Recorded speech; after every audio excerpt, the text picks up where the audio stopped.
السلام عليكم ورحمة الله وبركاته. مرحبا بكم معنا في قناتكم شيوات الأخوات، فيديو جديد ووصفة جديدة.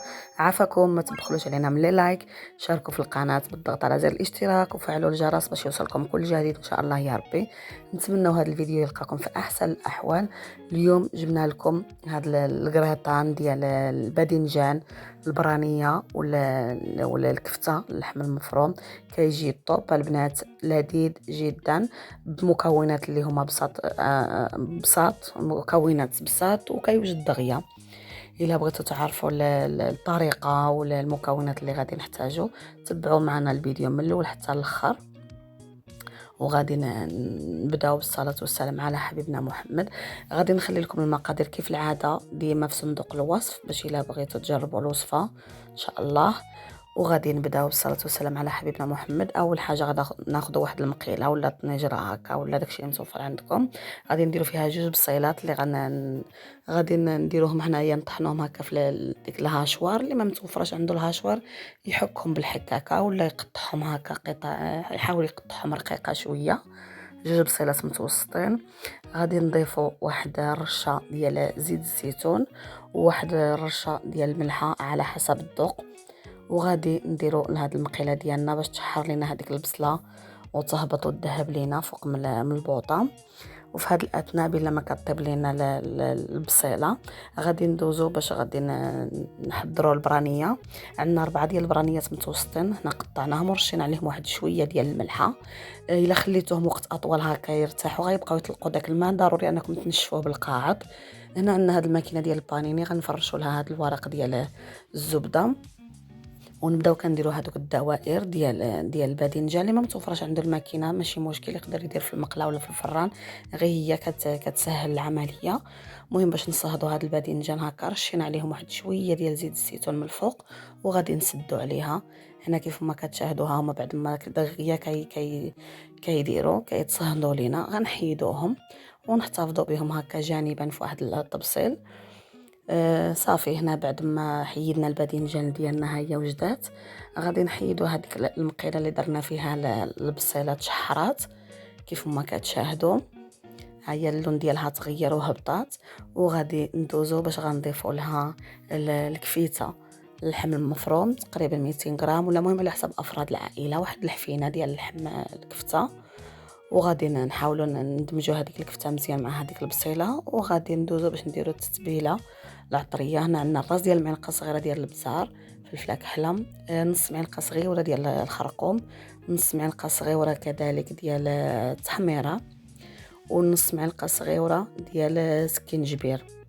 صافي. غادي نخلطوا هاد العطريه مزيان مع هاد الكفته والبصله.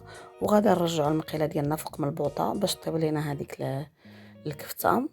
من بعد غادي نحيدوها. هنا كيف ما كتشاهدوا بعد ما طابت لينا الكفته نخلطو مزيان. وغادي نضيفوا الطماطم، واحد 5 المعالق كبار ديال الطماطم محكوكه كيف ما كتشاهدوا. وعندنا واحد شويه ديال الربيع المعدنوس حتى هو نضيفوه.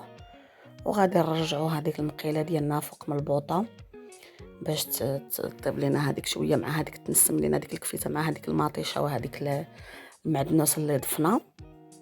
صافي. بهذه الطريقه بعد ما حيدنا ضفنا المقيله وتنسمت لينا وصافي طابت لينا هذيك المطيشه حيدناها. صافي هذا هو الشكل ديالها هنايا. وغادي دابا ندوزو باش غادي نحضروا الاناء اللي غنحضروا فيه الكراتان. غنضيفوا واحد الكميه ديال البيشاميل اللي سبق لينا حضرناها ودرنا لها واحد البلاستيك من الفوق فوق من البيشاميل في الكاسرونه باش ما ديرش لينا القشره من الفوق. المهم البيشاميل سبق لينا حضرناها معكم ماشي مره ماشي زوج، سهله ما نظنش ان شي واحد ما يعرفش يديرها. كناخذوا واحد الكاسرونه ونديروا فيها 2 معالق ديال الزبده مع 2 معالق ديال الفرينه، ونبداو كنطيبوا هذيك شويه ديك الفرينه مع هذيك الزبده بعد دقائق مع التحريك. ومن بعد نضيفوا تقريبا واحد 600 ملي ولا ديال الحليب ومع التحراك حتى نتحصلوا على داك القوام اللي بغينا. خاص تكون شويه خفيفه. ونضيفوا لها واحد القبيصه ديال الملحه وواحد شويه ديال الكوزه. وصافي البيشاميل راها ساهله. وكان من نتحصلوا على داك القوام اللي بغينا نديروا فوق من الكاسرونه، نطفيو على البوطه ونديروا فوق من الكاسرونه داك البلاستيك باش ما نحاولوا اننا نلصقوه مع البيشاميل باش ما يديرش لينا القشره من الفوق. صافي راه سبق لينا حضرناها معكم كيف قلت لكم من قبل، ماشي مره ماشي زوج. صافي هنا درنا واحد الكميه ديال البيشاميل في هذيك الطاوه اللي غندخلوا الفران. درنا طبقه ديال الباذنجان وضفنا فوق منها واحد شويه ديال الفرماج موتزاريلا اختياري اللي بغى يضيفو فريش، ديك الكره ديال الموتزاريلا الفريش، وطبقه ديال الكفته، ونضيفوا البيشاميل. وهذه الطبقه الثانيه اللي ضفنا ديال عاود ديال الدوائر البرانيه الباذنجان، ونضيفوا كذلك شويه ديال نفس الطريقه جوج طبقات ديال الباذنجان وجوج ديال الكفته اللحم المفروم.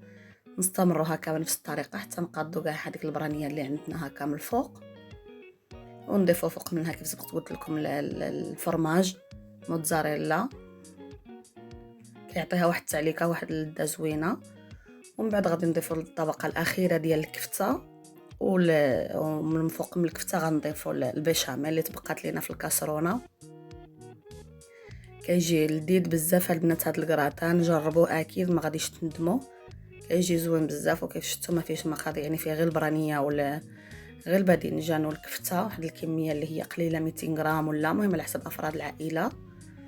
صافي هنا بعد ما نضيفوا هذيك الكميه نحاولوا نقادوها مزيان هكا في هذاك المول، ونستمروا بنفس الطريقه حتى نقادوا الطاوه ديالنا مزيان وندخلوها الفران. هنا غنصبوا هذاك الخليط اللي تبقى لنا ديال البيشاميل كامل بواحد ليسباتول ونقادوه من الفوق. طبق رائع وسهل يستحق انكم تجربوها البنات. نتمنى تعجبكم وتشاركوها مع الحباب. ما تبخلوش علينا عفاكم لي لايك باش نستمروا، ما نعجزوش اننا كان مؤخرا التفاعل كيكون هابط شويه، بنادم كيعجز انه يخدم على الفيديو. راكم عارفين التماره ديال التصوير وديال المونتاج وديال عفاكم. ما تبخلوش علينا من لي لايك وشاركوا في القناه باش نستمروا اننا نشاركوا معكم المزيد من الوصفات والبلوغات ان شاء الله. صافي هنا درنا هاد شويه ديال الموتزاريلا من الفوق وندخلوا الطاوه ديالنا الفران. وهذه هي الطاوه ديالنا ديال الكراتان بالباذنجان والكفته بعد ما خرجناها من الفران. كتجي شهوه منها، الصوره كتهضر على راسها بلا ما نشكرها لكم بزاف. فعلا كيجي كراتان رائع لمحبي الباذنجان مع الكفته، كيجي خطير. وانا غنديروا معكم واحد الكميه هكا في الطبسي باش كتشوفوا كتجي معلكه، كتجي زوينه بزاف. نتمنى من القلب تعجبكم هذه الوصفه وتشاركوها مع الحباب. ما بقى لي غير نقول لكم دمتم في رعايه الله، والسلام عليكم ورحمه الله تعالى وبركاته.